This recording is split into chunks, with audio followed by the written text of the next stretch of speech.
नमस्कार साथियों, आज से हम लोग परसेंटेज पढ़ेंगे। परसेंटेज पढ़ने से पहले आप लोगों को कुछ छोटी बड़ी जानकारियाँ हम आपको देना चाहेंगे। तो साथियों, सबसे पहले आप परसेंटेज का डिफिनीसन देखेंगे। परसेंटेज का डिफिनीसन क्या होता है, तो यहाँ पर आपको दिया गया है, जब दो संख्याओं के बीच के संबंध को 100 से संबंधित कर दिया जाता है तो प्राप्त होने वाली संख्या को प्रतिशत कहा जाता है। इसे प्रतिशत के निशान से व्यक्त किया जाता है। प्रतिशत को अंग्रेजी में परसेंटेज कहा जाता है, जिसको दो हिस्सों में बांटा जाता है। इसके पहले हिस्सों को पर और धन सेंट, जिसे हम CENT लिखते हैं। PER का अर्थ होता है दो साथियों हर, और CENT का अर्थ होता है हिस्सा। इस तरह आप परसेंट या प्रतिशत किसी भी दी हुई जानकारी या डाटा के हर हिस्से पर आधारित होता है। प्रतिशत का अर्थ क्या होता है? प्रतिशत का अर्थ होता है प्रत्येक 100 या प्रति सैकड़ा। प्रतिशत बराबर होता है 1/100। 100 में से 1 होता है। 6% का अर्थ होता है प्रत्येक 100 पर 6।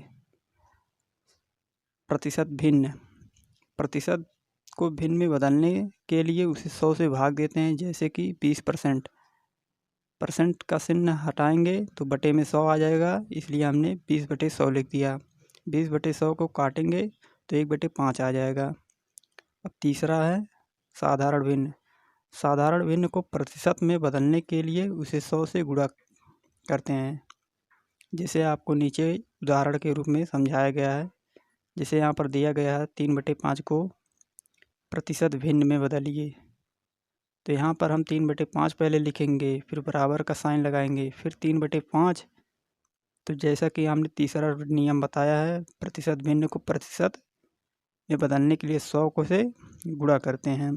तो 3/5 गुणे 100 हो जाएगा, तो यह हमारा आ जाएगा कट के 60% आएगा। नंबर 4, प्रतिशत को दशमलव में बदलने की विधि। प्रतिशत का सिंबल हटाकर बाईं ओर 2 अंकों के बाद दशमलव का सिंबल लगाते हैं। जैसे उदाहरण के रूप में दिया गया है, 35% को दशमलव में बदलें। 35% को हम 100 में 2 जीरो होते हैं, इसलिए हम बाईं तरफ 35 के बाईं तरफ 2 अंक बाद दशमलव का साइन लगा देंगे। इसी तरह 2.4% को दशमलव में बदल देंगे, तो ये हो जाएगा 0.024। ये हो जाएगा। अब नंबर 5 क्या कर रहा है?